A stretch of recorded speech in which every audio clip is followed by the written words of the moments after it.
रहती है तो भी नज़र तो नाम रूप पे रहती है।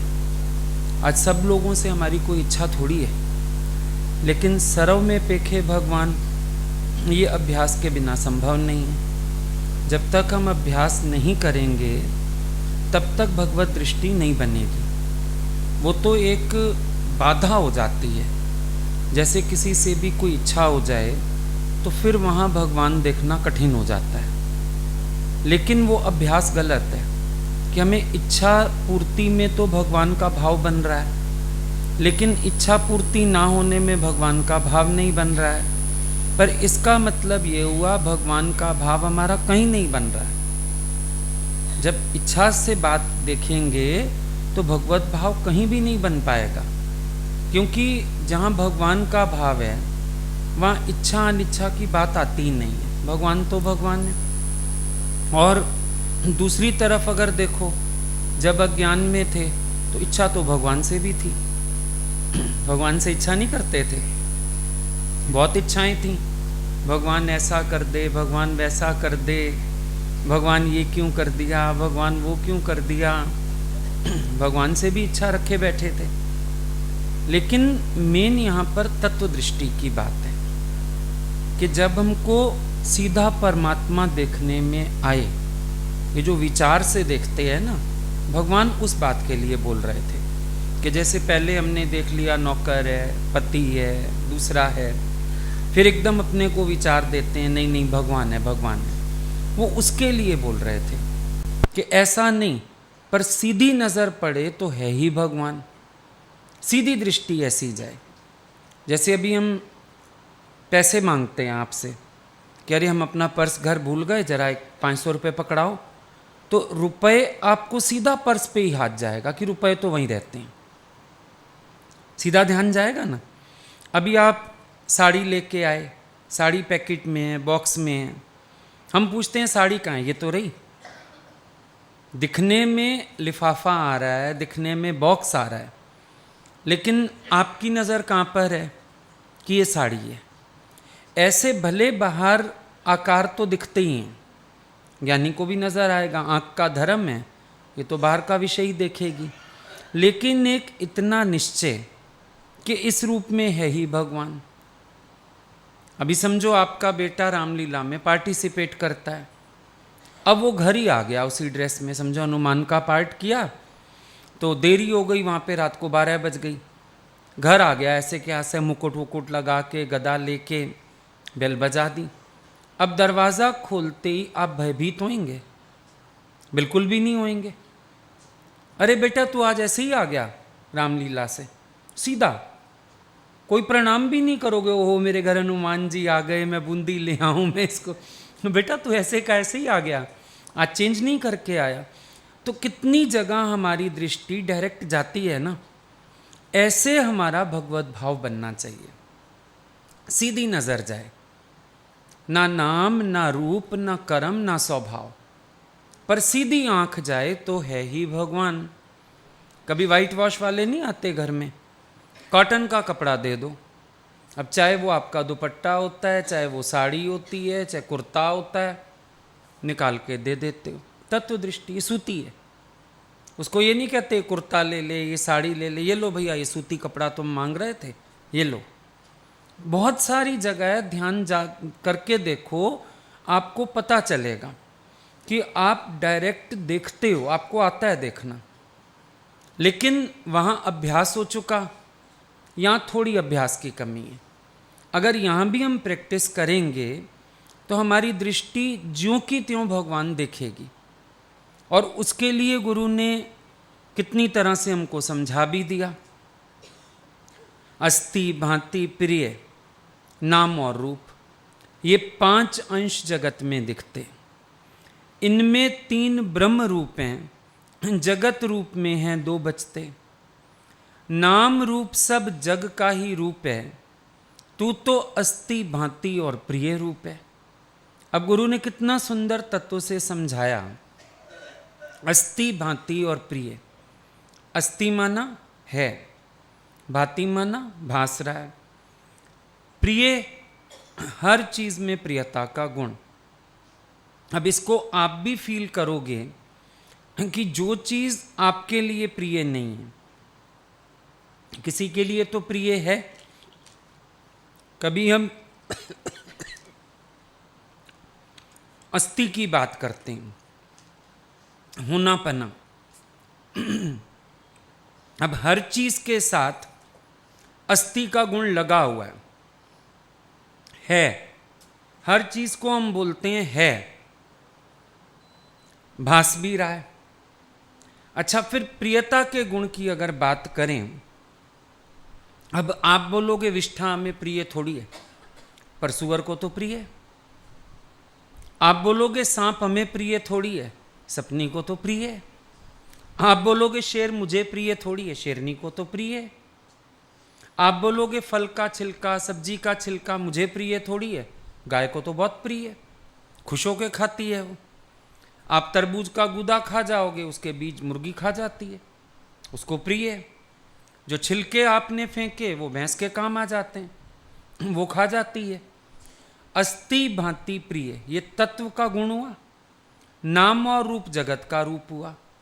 अब नाम रूप जग का रूप होने के कारण विनाशी, जाने वाला, और अस्थि भांति प्रिय तत्व रूप, ये रहने वाला। अब हम देखें अस्थि भांति प्रिय का गुण कहाँ नहीं है। चाहे हमारा कोई दुश्मन भी है तो भी आप बोलते हो दुश्मन है, भास भी रहा है। और प्रिय चलो आपको नहीं है, अपनी पत्नी बच्चों को तो वो भी प्रिय है, किसी का तो वो भी दोस्त है, किसी का तो वो भी सगे वाला है, कोई तो उसको भी प्यार करता है दिल से। तो तत्व दृष्टि से देखें तो अस्थि भांति प्रिय का गुण सब में है। नाम रूप देश काल पात्र के अधीन है।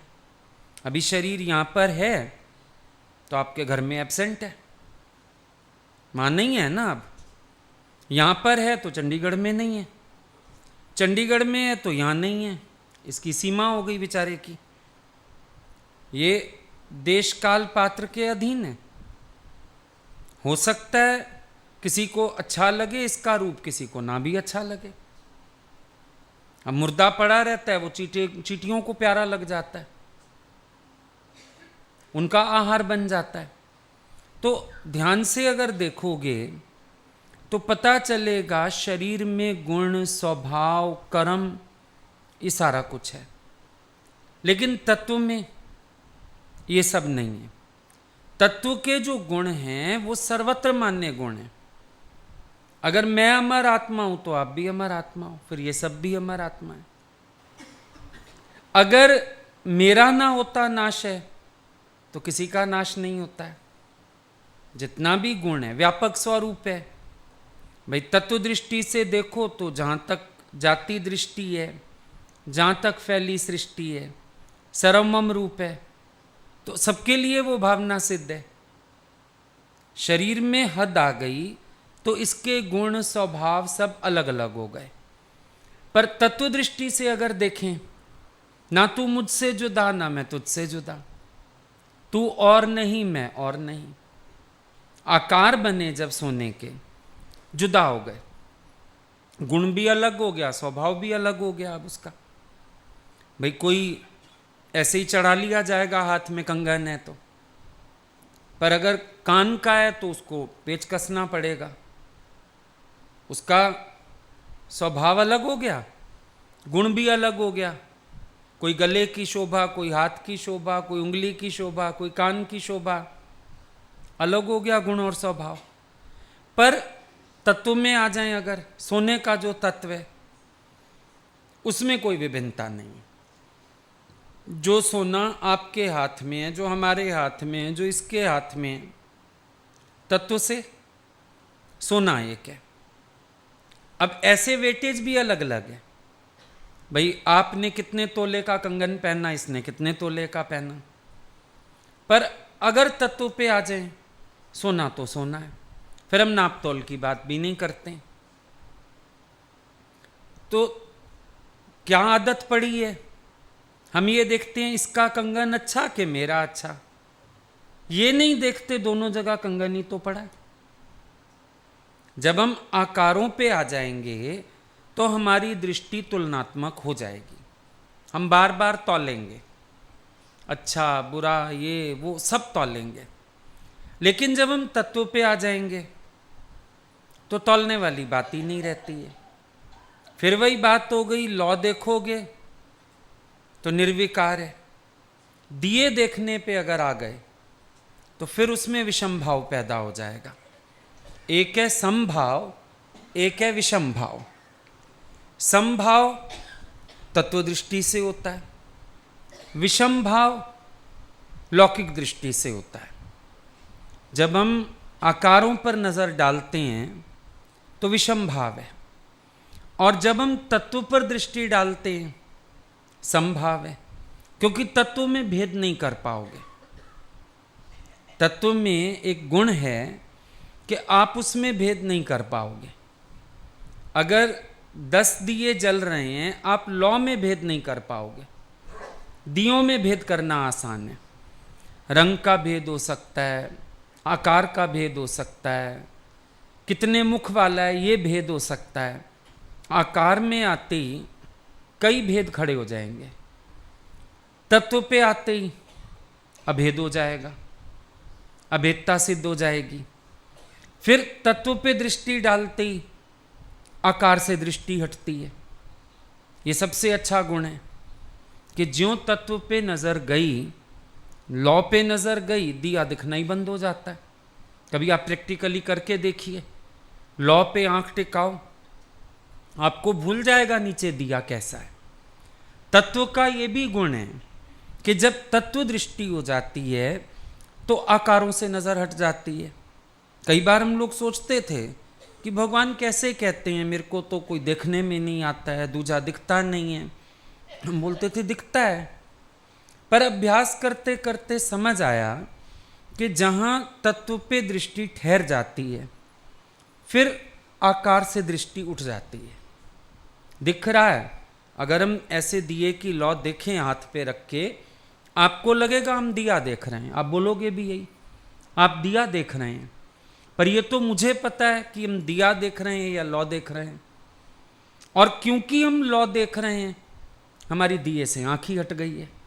ऐसे जब हम तत्व पे नजर रखते हैं फिर हमारी नजर आकारों से हट जाती है, नाम रूप से हट जाती है। फिर समभाव होने के कारण ना दोस्त है ना दुश्मन है, ना अपना है ना पराया है, ना घर वाले हैं ना बाहर वाले हैं, एक ही हो गया। फिर अंदर से एक हुंकार उठती है, सब गोविंद है, सब गोविंद है, गोविंद ते भिन्ना काई। अब अगर कोई नया आए, वो हमसे पूछेगा ये फोटो किसका है, और हमें बुरा लगेगा, फोटो क्यों कह रहा है, स्वरूप का है, फोटो क्यों कहता है ना। पर वो बेचारा नया है, वो बोलेगा ये फोटो किसका है। और अगर कोई जानकार आएगा, वो मेरे से कुछ नहीं पूछेगा, उसके हाथ जुड़ जाएंगे सामने स्वरूप देखते ही, अपने आप ही उसका सर झुक जाएगा। वो कहेगा भगवान का दर्शन किया। अब गलती उसकी भी नहीं है जो फोटो कह रहा है तो फोटो। अगर बाहरी दृष्टि से देखो फोटो ही है, पर क्योंकि हमारी दृष्टि अपने इष्ट पे होती है, हमें कभी फोटो लगती नहीं है। कभी विचार आया ये भगवान की फोटो लगी हुई है, ऐसे लगता है भगवान कितने प्यारे लग रहे हैं, अरे भगवान का ये स्वरूप कितना प्यारा लग रहा है, भगवान इसमें कितने अच्छे लग रहे हैं। हम भगवान ही भगवान बोलते हैं, फोटो का भाव ही नहीं आता है। तो प्रैक्टिस है ना, भाव है अंदर का। अंदर वाले ने उनको बार बार भगवान करके देखा है। अब ना वो तस्वीर लगते हैं, ना वो कोई स्टैचू लगते हैं, तो भगवान ही लगते हैं। चाहे वो कोई भी रूप में सामने आ जाएं, भगवान ही भगवान है। यही दृष्टि ज्ञानी की हो जाती है। आकारों के भेद से परे होके वो निर्विकार ब्रह्म में स्थित हो जाता है। आकारों का भेद नजर से ओझल हो गया। अब आप इसमें एक गुण और देखना जहां तत्व दृष्टि आती है, रजोगुण खत्म, काम खत्म, क्रोध खत्म, चंचलता खत्म, ईश्वरीय भाव बनते ही सात्विकता धारण होती है। कुदरत है, जब स्वभाव आउट हो रहे हैं ना, हमारे वश नहीं हो पा रहे स्वभाव, बार बार लगता है, कभी क्रोध आ जाता है, कभी कुछ हो जाता है, रजोगुण से उत्पन्न हुआ ये काम ही क्रोध है। बड़ी अच्छी परिभाषा है गीता में। रजोगुण से उत्पन्न हुआ ये काम ही क्रोध है। रजोगुण क्या है? जुदा जुदा व्यक्तियों में जुदा जुदा भाव।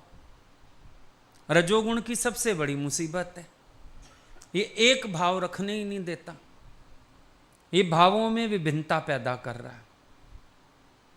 इसीलिए किसी से हम अच्छे हैं, किसी से चिढ़े हुए हैं, किसी के लिए प्यार है, किसी के लिए द्वेष है। रजोगुण होगा तो काम जरूर उत्पन्न होगा। रजोगुण से काम उत्पन्न हो रहा है। काम कहां से आ रहा है? इच्छा कहां से आ रही है? कामना क्यों पैदा हो रही है? रजोगुण के कारण, विभिन्न भाव होने के कारण कामना हो रही है। इसको ऐसे चलना चाहिए, इसको ऐसे नहीं चलना चाहिए, इसको ऐसे करना चाहिए, इसको ऐसे नहीं करना चाहिए। रजोगुणी व्यक्ति के अंदर, रजोगुणी भाव वाले व्यक्ति के अंदर नाना प्रकार की कामनाएं हैं। फिर उन कामनाओं से क्रोध की उत्पत्ति है, क्योंकि काम की पूर्ति में विघ्न, ये क्रोध की परिभाषा हो जाती है। और क्रोध कुछ नहीं है, काम की पूर्ति में विघ्न आ गया। लेकिन इसकी शुरुआत कहां से हुई? रजोगुण के भाव से हुई। अब ज्ञानी के ये विकार कैसे शांत हैं? कई लोग पूछते हैं, ज्ञानी के ये विकार कैसे शांत हैं? क्योंकि ज्ञानी की तत्व दृष्टि है, इसीलिए सत्वगुण की धारणा होती है। 3 प्रकार की धृति धारणा, गीता में भगवान ने 3 प्रकार की धृति बताई। सत्वगुणी धृति क्या है? सत्वगुण धारण रहता है। 3 ही गुण ज्ञानी के शरीर में भी रहते हैं, लेकिन ज्यादातर समय सत्वगुण का प्रभाव देखने में आता है। सत्वगुणी धारणा हो गई। सत्वगुणी धारणा होने से ना काम उत्पन्न होता है, ना क्रोध उत्पन्न होता है। सत्वगुणी धारणा क्या है? सरव में पेखे भगवान, ये हो गई सत्वगुणी धारणा। रजोगुणी धारणा ने जुदा जुदा व्यक्तियों में जुदा जुदा भाव पैदा करा दिए। जुदा भाव होते ही कामना हुई, कामना से क्रोध हुआ, अब नरक के द्वार खुल गए। काम, क्रोध, लोभ, तीनों नरक के द्वार। रजोगुणी वृत्ति वाले का सारा दिन नरक का द्वार खुला हुआ है। थोड़ी थोड़ी देर में नरक हो आता है वो, थोड़ी थोड़ी देर में नरक के अधीन हो जाता है वो, क्योंकि रजोगुणी भाव है, सतोगुणी भाव नहीं है ना। अभी बाहर निकलोगे यहां से, क्या देखते हो? क्या सब में भगवत भाव रखा? क्या आत्म दृष्टि रखी? ये तो भंगी है, ये तो काम वाला है, ये तो फलाना है। जुदा भाव हो गए, अब तेरे अंदर कामना जरूर आएगी, काम से क्रोध होएगा।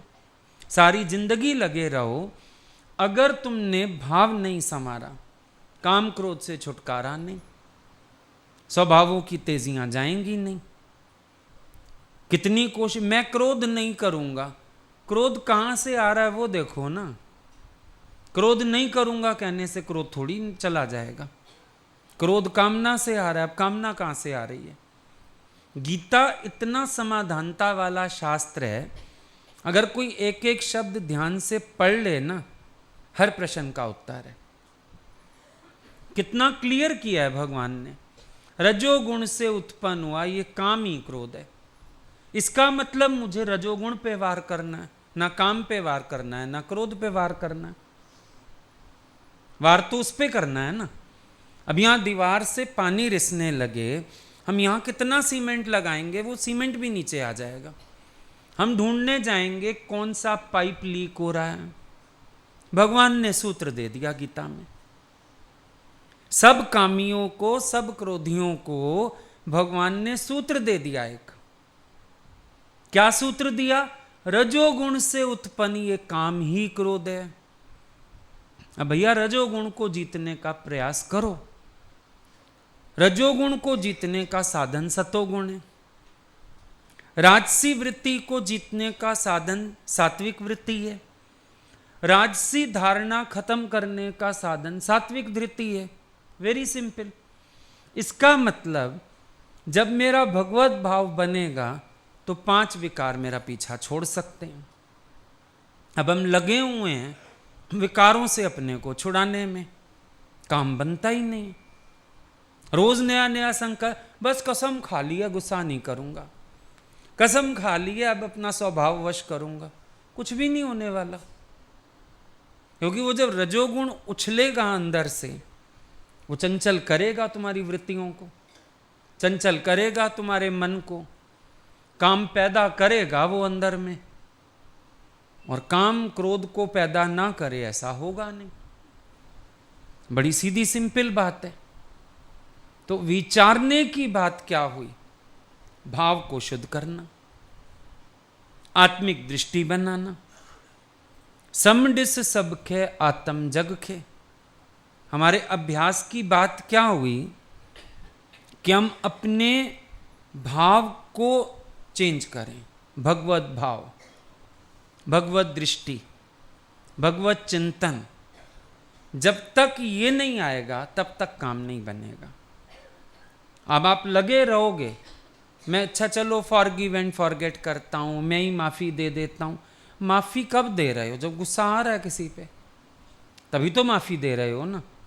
और माफी देना भी थोड़ा पता है क्यों अच्छा लगता है? ऐसे लगता है हम थोड़े बड़े हो गए, जाओ हमने माफ किया। पर सच्चाई तो ये है आप अपने अंदर के क्रोध का इलाज ढूंढ रहे हो। चिढ़ मच रही है, गुस्सा आ रहा है, चलो फिर एक ईगो सेटिस्फाई हो रही है, मैं माफ कर देता हूं। पर है तो रजोगुण, है तो अंदर में कहीं ना कहीं काम, और उस काम से ही क्रोध पैदा हो रहा है।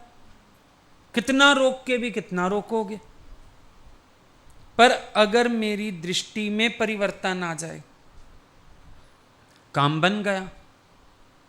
भगवत भाव बन जाए, काम बन गया। अब तामसी धारणा बड़ी आसान है। गुरु को भगवान देखना आसान है, एक मूर्ति में भगवान देखना आसान है। तामसी धारणा भी बड़ी आसान है, लेकिन तामसी धारणा से काम नहीं बनता। क्योंकि तामसी धारणा वाले को भी एक मुसीबत रहती है, फिर उसकी कामना उससे हो जाती है जिसमें उसका भगवान का भाव है। जहां एक मंदिर में, एक इष्ट में भगवान देखते थे, फिर वहां क्या करते थे? फिर वहां भगवान से इच्छा। खाली गुरु में भगवान देख लो, गुरु से इच्छा। फिर यहां भी लोग दुखी, फिर क्रोध का दूसरा रूप निकलता है। वहां क्रोध का रूप निकलता है, जोश कर दिया, गुस्सा कर दिया, आप शब्द बोल दिए। क्रोध का दूसरा रूप आंसू भी तो है, रोना आता है, फिर दुखी हो जाते हैं। इच्छा हो गई, फिर यहां इच्छा पूरी नहीं हुई, अब हमको क्रोध तो करोगे नहीं, रोने जरूर लगोगे। है तो वही बीमारी ना। तमोगुण में फिर ये बीमारी आ जाएगी। पर अगर सात्विक धारणा हो जाए तो आप अपने स्वरूप के आनंद में लौट आते हो। तत्व दृष्टि से सबसे बड़ा फायदा यह है, मन संकल्प विकल्प से खाली। और कोई भी वृत्ति बना लो, अगर मन ख्यालों से खाली नहीं हो पाता है, ना राजस भाव में ना तामस भाव में। ख्यालों से खाली कौन है? जिसकी सात्विक धारणा हो गई, जिसकी तत्व दृष्टि हो गई। दिवाली के दिनों में एक आदमी गया सुनार के यहाँ, उसके पास पुराने गणेश जी रखे हुए थे। सोचा बेच आता हूँ, पैसा चाहिए था, बेचने चला गया। दुकानदार ने चूहे का दाम ज्यादा बताया, गणेश जी का कम बताया। उसने तो गला ही पकड़ लिया दुकानदार का। बदतमीज भगवान का अपमान करता है। चूहा महंगा, भगवान जी सस्ते। सुनार कहने लगा, भाई मेरी नजर तो सोने पर है, बनाया ही ऐसा गया। चूहा भारी बनाया होगा तो गणेश जी ऊपर बैठेंगे, और गणेश जी हल्के बनाए गए होंगे ताकि झूल ना जाएं। तो मेरी नजर ना चूहे पर ना गणेश जी पर, मेरी नजर सोने पर। और तू मूर्खानंद आया है। पहले तो भगवान को कोई बेचता ही नहीं है, तू भी तो सोना ही बेचने आया। भगवान बेचने आया है, गणेश बेचने आया है, मेरे यहां बेचने तो सोना आया है। सोना बेचने आया है, फिर भी आकार में फंसता है। अब ये वाली अवस्था ना ज्ञान सुनने के बाद जिज्ञासुओं की है। सोना भी पता है पर आकार से भी नहीं हट रहे। उस आदमी को पता है सोना बेचने आया हूं, उसके बावजूद भी गणेश और चूहे के भार में पड़ गया, उनकी वैल्यूज में पड़ गया। वैल्यू तो गोल्ड की है, गणेश की वैल्यू कौन लगा सका। चूहा कहां बिकता है, फिर वैल्यू तो गोल्ड की है। अब ये साधकों की स्थिति होती है, बीच में अध कचरे फंस जाते हैं। आए क्या करने उस सोनार की दुकान पे, सोना। लेकिन मेरे को नहीं दिखता पति में भगवान, मेरे को नहीं दिखता पड़ोसी में भगवान, मेरे को नहीं दिखता। तो क्या करने आए हो सोनार की दुकान पे? यहां तो सोना ही है खरा, सौदा खरा। लेकिन उस आदमी की तरह अटक जाते हो, किसी की वैल्यू ज्यादा, किसी की कम, कोई सही कोई गलत।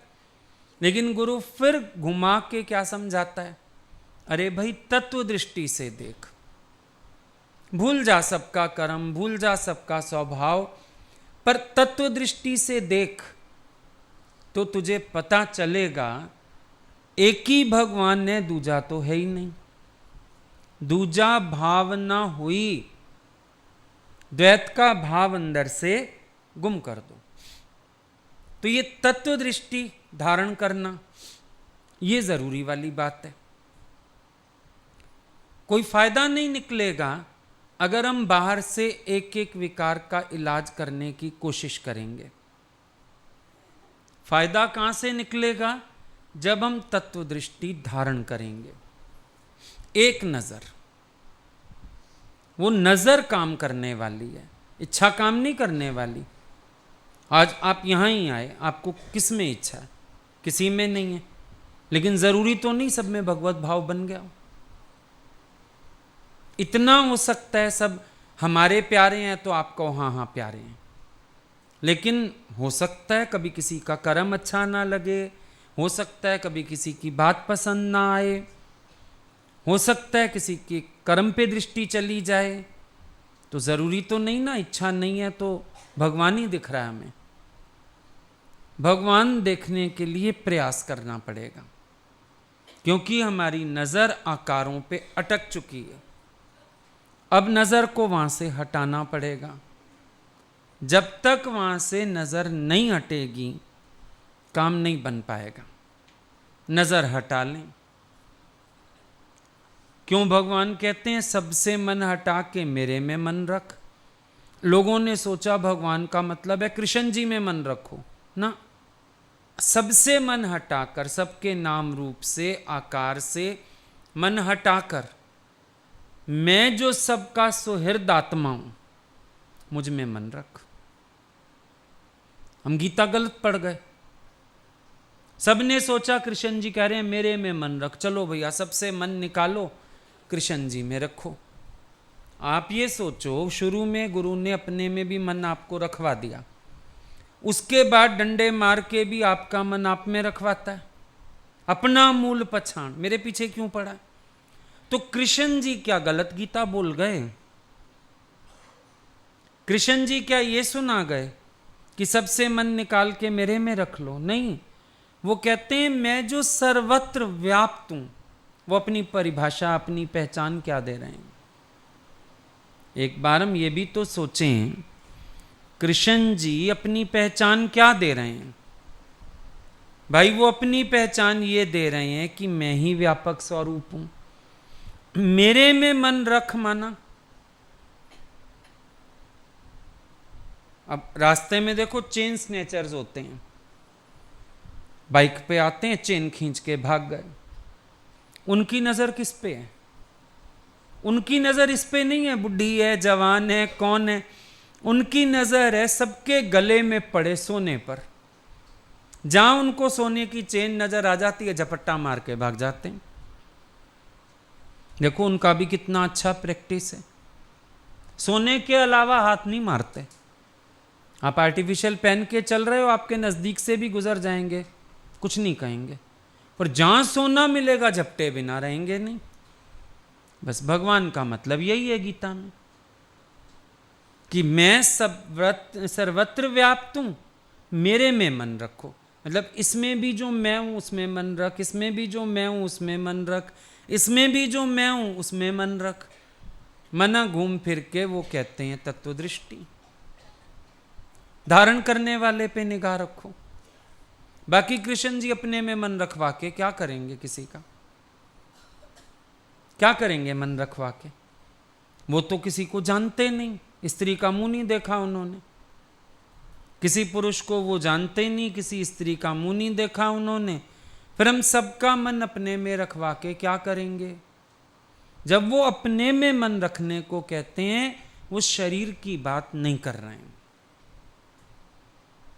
वो स्वयं की जो पहचान दे रहे हैं पूर्ण परमात्मा, उसमें मन रखने को कह रहे हैं कि मेरे में मन रखो। मना मुझ अंतर्यामी परमात्मा में मन रखो, मुझ भगवान में मन रखो, मुझ व्यापक स्वरूप परमात्मा में मन रखो। इतनी सी बात कह रहे हैं। ये दुनिया के लोग गलत अर्थ बना गए। कृष्ण में मन, सबने घर में मूर्ति रख ली, अब कृष्ण में मन रख रहे हैं। पर कृष्ण अगर एक आकार का नाम होता तो विषम भाव वहां भी पैदा हो जाते, और होते हैं। गोपियों में क्या जेलिसी नहीं थी आपस में? जब तक उनका सतोगुणी भाव नहीं बना कृष्ण के प्रति भी, तो आपस में भी ईर्ष्या जलन आ जाती है। भगत का भगत से झगड़ा हो जाता है, क्योंकि तामसी भाव है, तामसी वृत्ति है। यहां तामसी भाव का कोई काम नहीं है। अगर कृष्ण को भी देह करके देखा तो फिर शांति नहीं अशांति खरीद ली। कृष्ण भी कभी तुम्हारे देश में है, कभी नहीं है, कभी तुमको प्यार कर रहा है तो कभी दूसरी को भी प्यार करेगा, तो झगड़ा खड़ा हो जाएगा। फिर तो आपस में ईर्ष्या जलन राग द्वेष ये स्वभाव पैदा हो जाएंगे। तभी तो साथ साथ गुरु भी अपनी पहचान देता रहता है। दादा ने भजन गाया, मुखे समझो ना शरीर साखी पाणे आया। मेरे को देख करके मत देखना, मैं साक्षी स्वरूप आत्मा हूं। गुरु का धर्म नहीं है अपनी देह पुजवाना। गुरु का धर्म नहीं है कि तुम उसके देह में अटको और वो खुश होता रहे, हाँ हाँ सब मुझे प्यार करते हैं, अटको अटको मेरे शरीर में। गुरु का ये धर्म नहीं है, क्योंकि जहां ऐसा भाव बन जाएगा वहां आपस में प्रेमियों के भी झगड़े खड़े हो जाते हैं। क्योंकि गुरु हद में है, गुरु शरीर है, अब सारे उसकी देह ही नोचना चाहेंगे, शरीर को ही प्यार करेंगे, शरीर को ही देख देख के खुश होएंगे, और जिस दिन आकार विलीन होएगा उस दिन रोएंगे। ज्ञान में स्थिति तो जीरो है सबकी। ये बड़ा काम खराब है।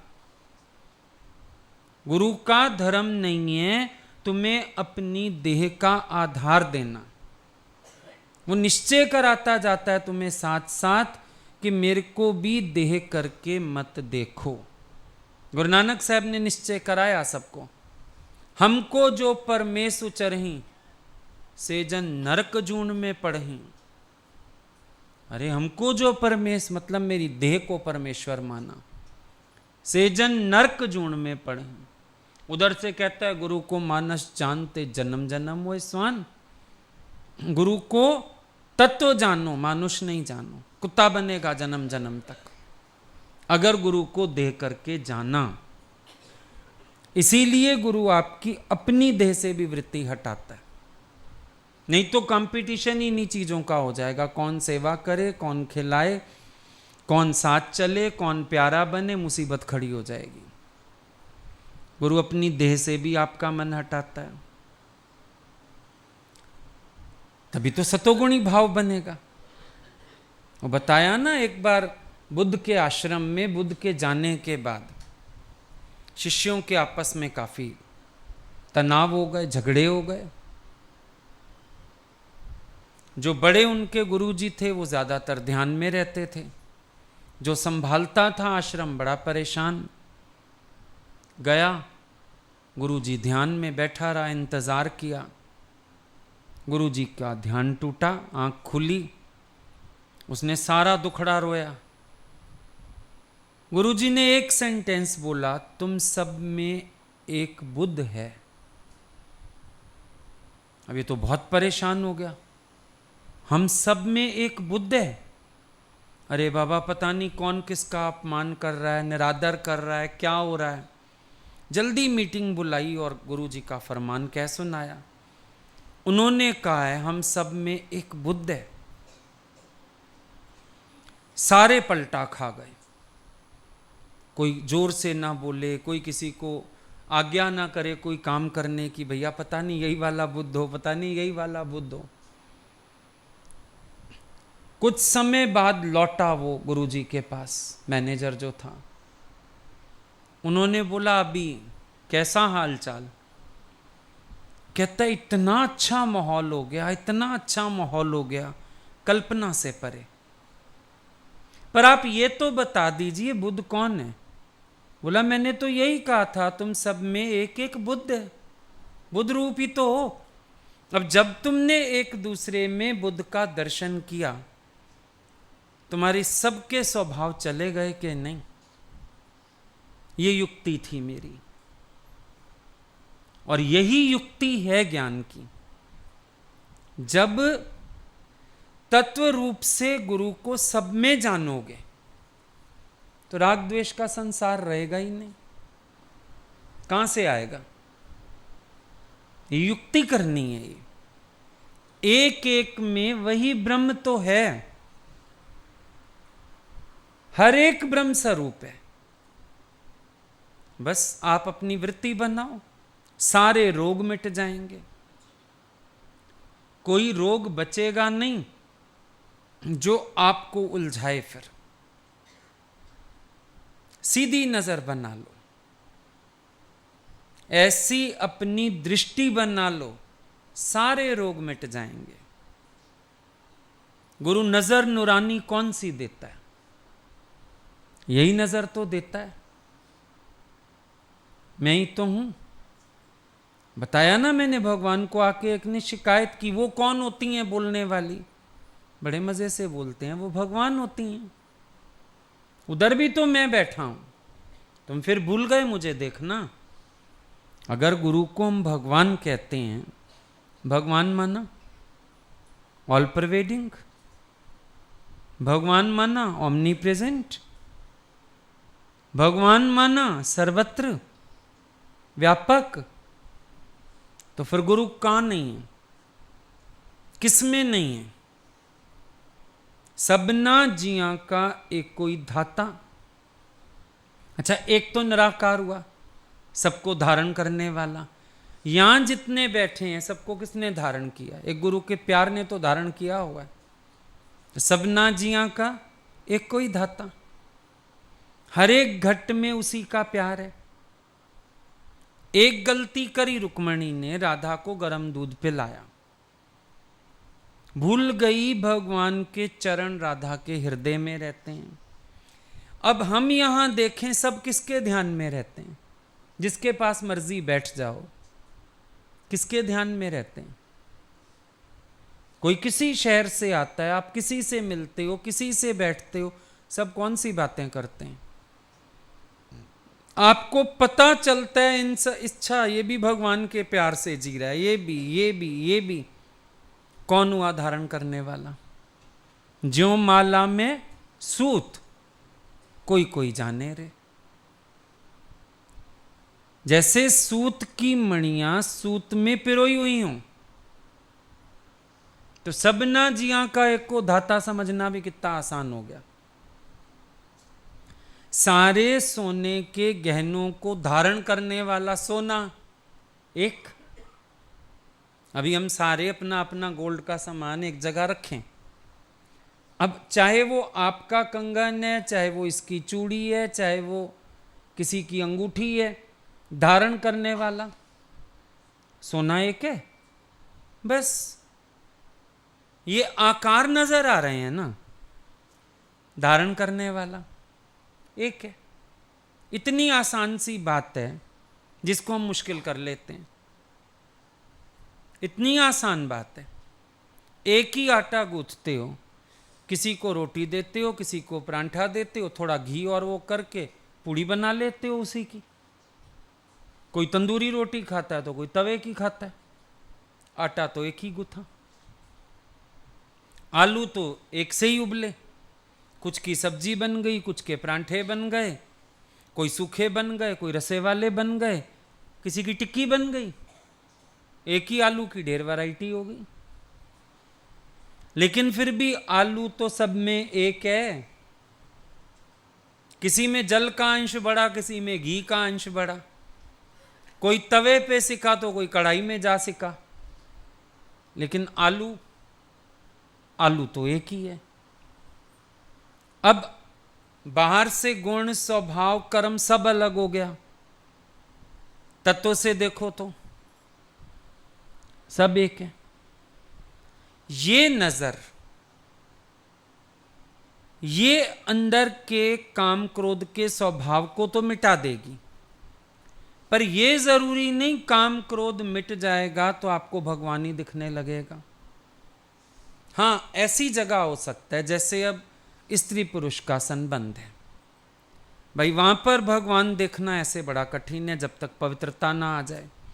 वहां यह सिद्ध हो सकता है कि जब भीतर का काम सिमटेगा तो भगवान देखने की हिम्मत आएगी। अगर भीतर का काम क्रोध जागता रहेगा, भगवान देखने की पावर नहीं आ सकती है। ये हो सकता है कहीं कहीं पर किसी के अंदर बहुत वासना, विलासी भाव हैं, उसके लिए ये कहा जाएगा कि भाई जब तक तू अंदर ये सब समेटेगा नहीं, भगवान कैसे देखेगा। लेकिन वो भी अरस परस, भगवान का भाव बनाने से वासना सिमटेगी, और वासना की दृष्टि से नहीं देखेगा तभी तो भगवान करके देख पाएगा। ये संभव है, कहीं कहीं पर ये चीजें संभव हैं। अब गणिका वैश्या थी, जब संत ने उसको तोता दिया, राम राम बोलने वाला, और राम राम बोलना सीखा उसने, वैश्या ने सबसे पहला काम किया, खिड़कियां दरवाजे बंद कर दिए, बत्तियां बुझा दी। उसने सबसे पहला काम किया। तो जब गुरु से आत्म रूपी हीरा मिले, सबसे पहला काम करना है जिज्ञासु को, कर सगल द्वार बंद। क्योंकि अगर वो अपना वैश्या का धंधा जारी रखती फिर मुश्किल था, राम नाम में लीन होना फिर मुश्किल था। राम नाम का हीरा मिल गया, लेकिन अब उस अभ्यास के लिए हमें इंद्रियों के द्वार बंद करने होंगे, मन की चंचलता जीतनी होगी, वो जरूरी वाली बात है। तब गणिका एक उस स्थिति पे खड़ी हो सकती है जहां गोपियों को जाके पूछना पड़ा, तो किए राम रिझाया री गणिका, तो किए राम रिझाया। गोपियों ने सवाल किया, भजन गाया, गणिका तूने राम कैसे रिझाया, हमसे तो रिझता नहीं, तूने कैसे रिझाया। जो गोपियां प्रेम की आचार्या कहलाती हैं, उन्होंने भी गणिका की भक्ति को नमस्कार किया है। उन्होंने भी गणिका के भाव को ऊंचा माना है, लेकिन गणिका की युक्ति समझनी है। संत का आदर किया, बराबर है। जब संत का आदर होगा मन में, तो संत के वचन की भी कीमत होगी। संत के वचन की कीमत हो गई, राम नाम का मोती मिला, अब समेटो।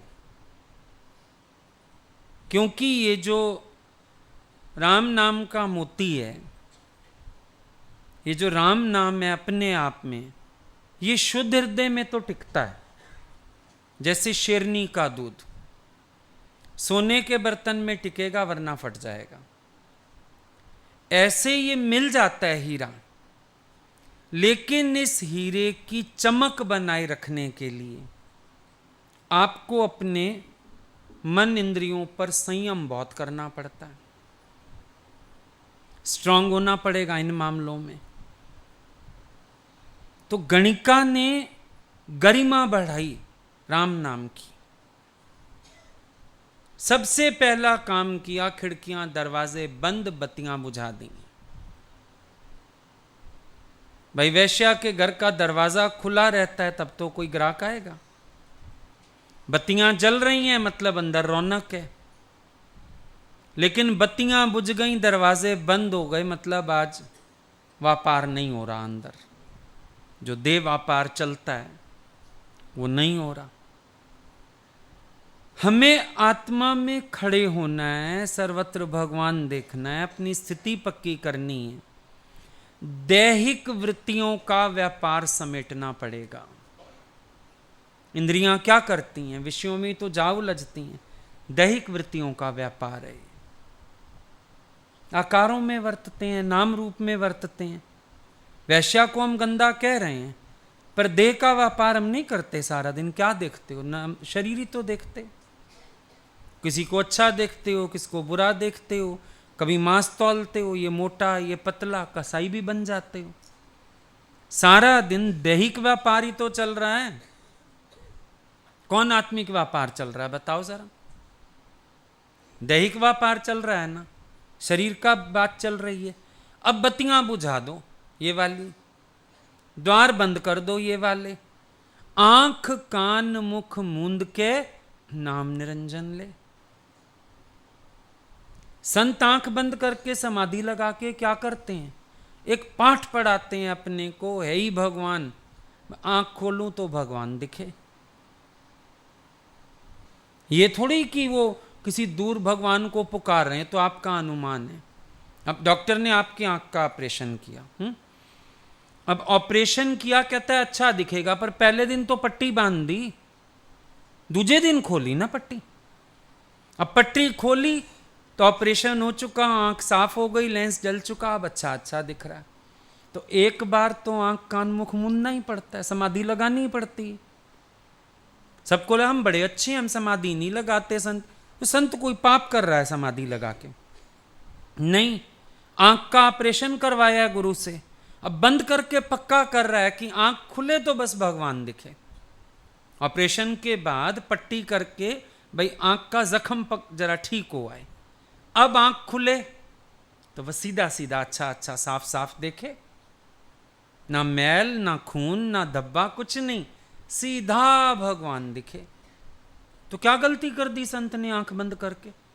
ऐसे ही अहंकार में फूंदते हैं, हम तो समाधि नहीं लगाते, हम तो आंखें नहीं बंद। तो आंखें खोल के क्या देख रहे हो बताओ जरा?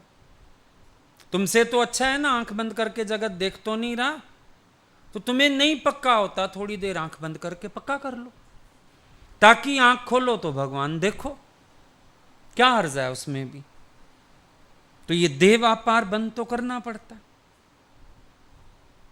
आकारों से नजर तो उठानी पड़ती है अपनी, अपने भाव तो बदलने ही पड़ते हैं।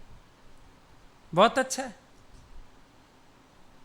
और कुछ नहीं, भगवत भाव काम करने वाला है। See God everywhere, everything is God, everywhere is God, there is nothing but God. भगवान के सिवाय कुछ बना ही नहीं है। आपे सर्वव्यापे, वही है जो पिंड में वो ब्रह्मांड में। ये भेद हमने डाल रखा है, ये पिंड अलग है, वो ब्रह्मांड अलग है, वो ब्रह्म अलग है, कुछ अलग नहीं है। अगर तत्वों से देखो तो जो तत्व बाहर हैं वो अंदर हैं, और अगर आत्म दृष्टि से देखो जो शक्ति सर्वत्र है वही इसके भीतर है।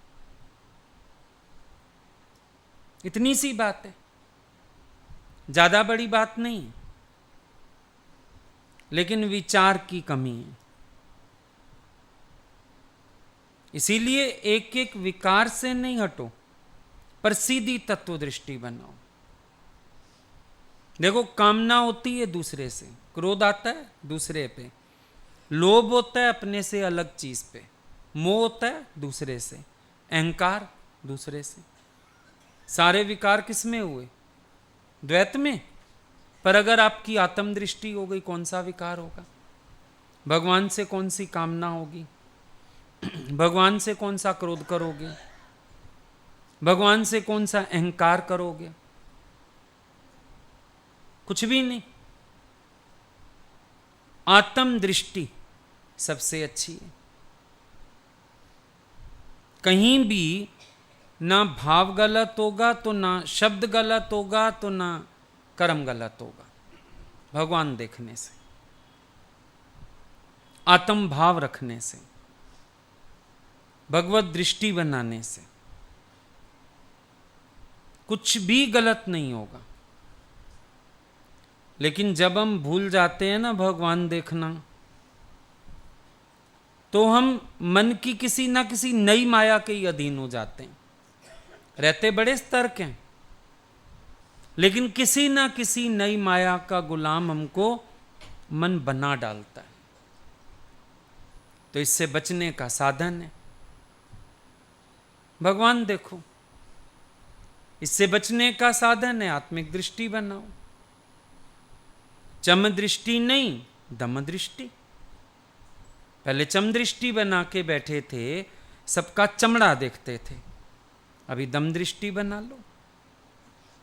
गजे भी राम, भजे भी राम, है भी राम, होसी भी राम। बस राम ही राम देखो, और इसी भाव में भक्ति प्रगाढ़ होगी, इसी भाव में मन भीगेगा, इसी भाव में चंचलता खत्म होएगी, इसी भाव में ऐसे हो जाओगे जैसे भीलनी माता, शांत रूप, आनंद रूप, ऐसे हो जाओगे।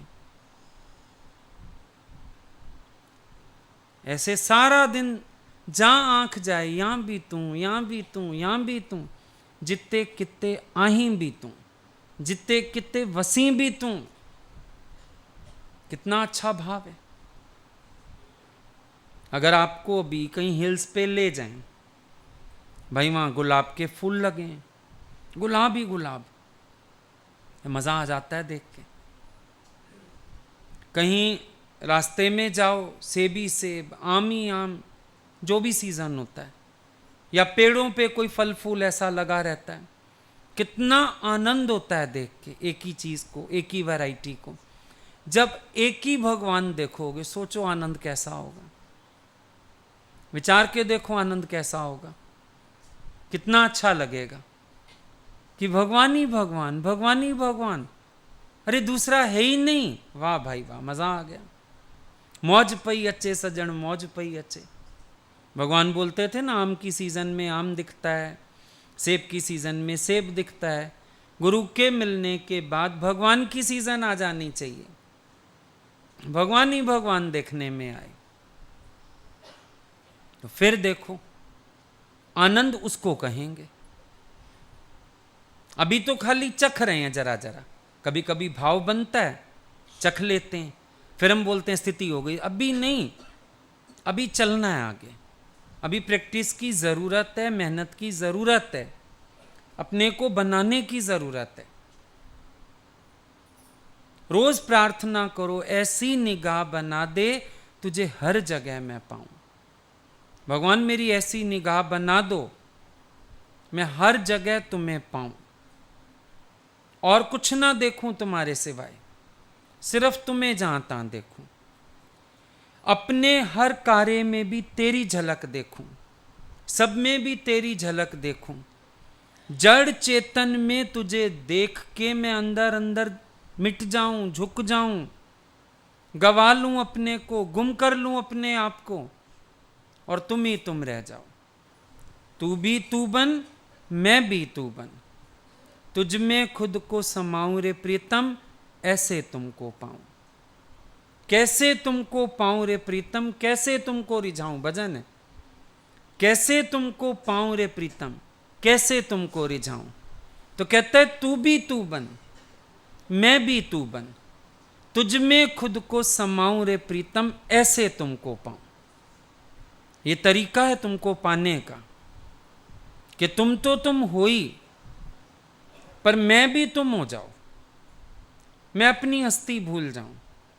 तू तू करता तू ही भया, मुझ में रही ना मुंह, जब आपा पर का मिट गया, फिर जित देखूं तित तू। दूसरी तरफ बोला लाली मेरे लाल दी, जित वेखा तित लाल। लाली देखन मैं गई, मैं भी हो गई लाल।